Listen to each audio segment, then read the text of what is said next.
అసలు ఈరోజు చాలా బిజీ షెడ్యూల్ ఉన్నా కూడా ఖచ్చితంగా రావాలి అనే ఉద్దేశంతోనే ఇక్కడికి రావడం జరిగింది.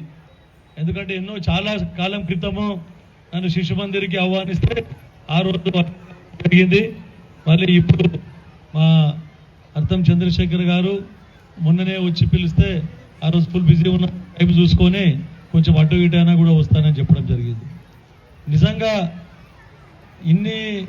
ఇంత పోటీ ప్రపంచంలో కూడా ఈ సరస్వతి శిశు మందిర్ని ఇంత దూరము, ఎందుకంటే మీ తల్లిదండ్రుల ఆశీర్వాదం వల్ల, గురువుల ఆశీర్వాదం వల్ల ఇంత దూరం తీసుకొస్తా ఉన్నారంటే నిజంగా మీకు అందరికీ అభినందనీయులు అని చెప్పేసి చెప్తా ఉంది. ఎందుకంటే మనం ఈరోజు పాశ్చాత్య నాగరికతకు అలవాటు పడతా ఉన్నాం.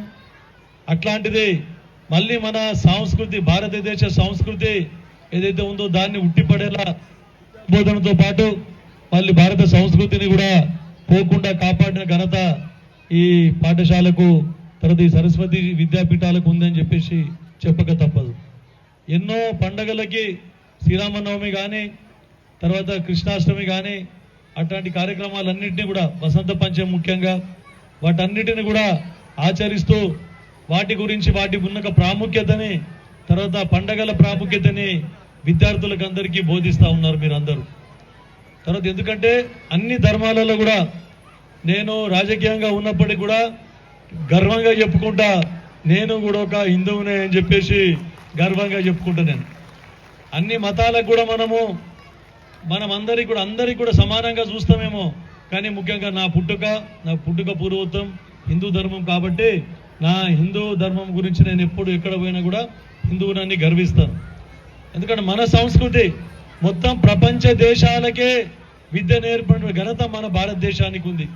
ఎందుకంటే తక్షశిల యూనివర్సిటీ విశ్వవిద్యాలయం, తక్షశిల విశ్వవిద్యాలయం కానీ, నలంద విశ్వవిద్యాలయం కానీ మొత్తం ప్రపంచంలో ఎక్కడ లేని విధంగా మొత్తం ప్రపంచానికి విద్య నేర్పిన ఘనత మన భారతదేశ చరిత్ర ఉంది అని చెప్పేసి.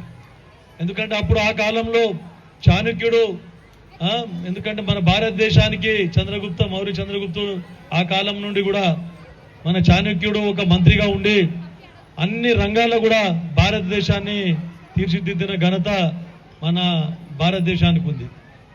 దాన్ని మనం కంటిన్యూ చేస్తూ ఈ సరస్వతి విద్యాపీఠాలు అన్ని కూడా సంస్కృతి చక్కగా పిల్లలకి అందరికీ వివరిస్తూ, మళ్ళీ మీకు అందరికీ తెలుసు, కాకపోతే ఓన్లీ మనం తెలుగు మీడియం ఉంటే మనం ముందుకు రాలేము. ఎందుకంటే అన్ని ప్రొఫెషన్స్ కూడా అన్ని ఇంగ్లీష్లోనే ఉన్నాయి.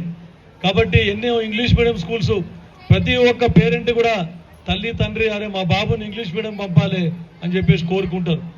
కానీ ఇంగ్లీష్ మీడియం పంపినంత మాత్రాన గ్రేట్ అవుతారని నేను అనుకోను ఎప్పుడు కూడా. ఎందుకంటే ఇప్పుడు దాంతో పాటు అందరితో పాటు మనం కూడా ఇంగ్లీష్ నేర్చుకోవాల్సిన అవసరం ఉన్నది. కాబట్టి ఇంగ్లీష్ మీడియం కూడా మనం ఇక్కడ స్టార్ట్ చేసుకోవడం జరిగిందని చెప్పేసి చెప్తా ఉన్నాం. తర్వాత మీకు ఒక విషయం, నేను కూడా మెడిసిన్ వరకు నాది తెలుగు మీడియమే, ఇంటర్మీడియట్ చేసింది కూడా తెలుగు మీడియంలోనే, డైరెక్ట్ మెడిసిన్లకు పోయినప్పుడే నాకు ఇంగ్లీష్ మీడియం అని చెప్పేసి మీకు చెప్తా ఉన్నాం. కాకపోతే అప్పటి గురువులు నేర్పిన దానివల్ల ఇంగ్లీష్ ఏదైతే ఇంతకుముందు మీరు అందరూ చాలా స్పెషల్ క్లాసులు తీసుకుంటా ఉన్నారు, స్పీకింగ్ క్లాసెస్, స్పీకింగ్ కోర్సెస్ అని చెప్పడం జరిగింది.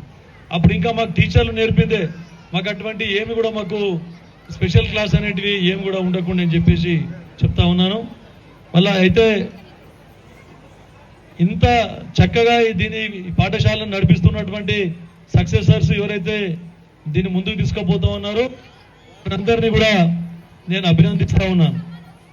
తర్వాత ముఖ్యంగా మీ ప్రదర్శనకు నేను ఎమ్మెల్యే అయిన తర్వాత 15 ఆగస్టుకి 26 జనవరికి అక్కడ తహసీల్ గ్రౌండ్లో అన్ని ప్రభుత్వ మరియు ప్రైవేట్ పాఠశాలల పిల్లలందరినీ కూడా తీసుకొని వారికి ఎంకరేజ్ చేసే విధంగా నేను అన్ని సాంస్కృతిక కార్యక్రమాలు కానీ, తర్వాత మార్చ్ పాస్ట్ కానీ, వీళ్ళందరూ అటువంటి కార్యక్రమాలు, కొన్ని ఎస్ఏ రైటింగ్ కాంపిటీషన్ అటువంటి అన్ని వాళ్ళకు తర్వాత పాఠశాలను ఎంకరేజ్ చేసే విధంగా ఎన్నో కార్యక్రమాలు చేపడతా ఉన్నాం. దానికి మీ స్కూల్ తరఫున కూడా మీ ఆచార్య బృందం తీసుకొని వస్తే ప్రతిసారి కూడా సరస్వతి శిశు మందిర్కి ఒక గిఫ్ట్, ఒక ప్రైజ్ ఖచ్చితంగా వచ్చి తీరుతుంది. నేనే నా చేతుల మీదుగా ప్రతిసారి కూడా ఇస్తా ఉన్నందుకు నాకు ఎంతో గర్వం. ఖేడ్కి అత్యధిక ర్యాంకులు వస్తా ఉన్నాయి మనకు.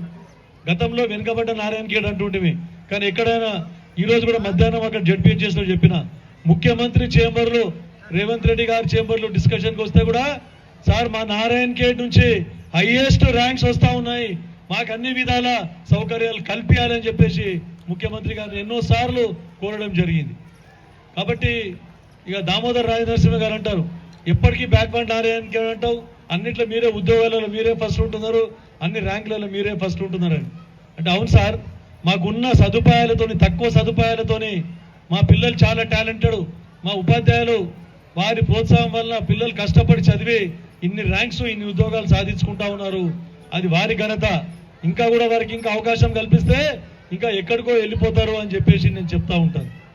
కాబట్టి ఇంత మంచిగా రాణిస్తూ ఉన్నారు పిల్లలకి అందరికీ నేను అభినందిస్తూ, మీ ఆచార్య బృందానికి కూడా ఇంత కష్టపడి పిల్లల్ని ఈ విధంగా తీర్చిదిద్దుతూ ఉన్నారు, వారికి అందరికి కూడా నేను సభాముఖంగా అభినందిస్తూ ఈ కార్యక్రమానికి నన్ను ముఖ్య అతిథిగా పిలిచినందుకు మరొకసారి ప్రబంధక కమిటీ తర్వాత ఆచార్య బృందానికి కృతజ్ఞతలు తెలుపుకుంటూ ముగిస్తా ఉన్నాను. జై హింద్.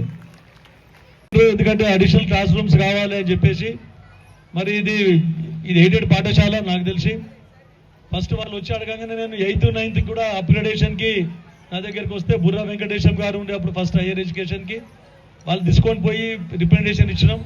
దాని తర్వాత ఆయన మారిపోయినరు, మాణిక్ రాజ్ కన్నన్ మన పాత కలెక్టర్ గారు దానికి ఉండ్రి, వారి ద్వారానే మనము మీ 8th 9th అప్గ్రేడేషన్ కూడా తీసుకోవడం జరిగింది. దాంట్లో చాలా కృషి ఉంది మీ అధ్యక్షుల వారి దగ్గర కూడా చెప్తూ, మీకు ఇంకా 4 రూమ్లు కావాలంట. అయితే ప్రభుత్వం తరఫున ఏమన్నా ఒకవేళ అవకాశం ఉంటే నేను ఏ సాయం అంటే ఆ సాయం చేస్తాను, లేదంటే కూడా ప్రైవేట్ పరంగా అందరినీ మొబిలైజ్ చేసి మీరు కొంతమంది మీరు డొనేట్ చేసుకుంటున్నారంట, నాతో ఎంతైతే ఉంటుందో నేను కూడా ఖచ్చితంగా మీ స్కూల్కి మీ పాఠశాలకి నా వంతు సహకారం అందిస్తానని చెప్తూ ముగిస్తా ఉన్నాను.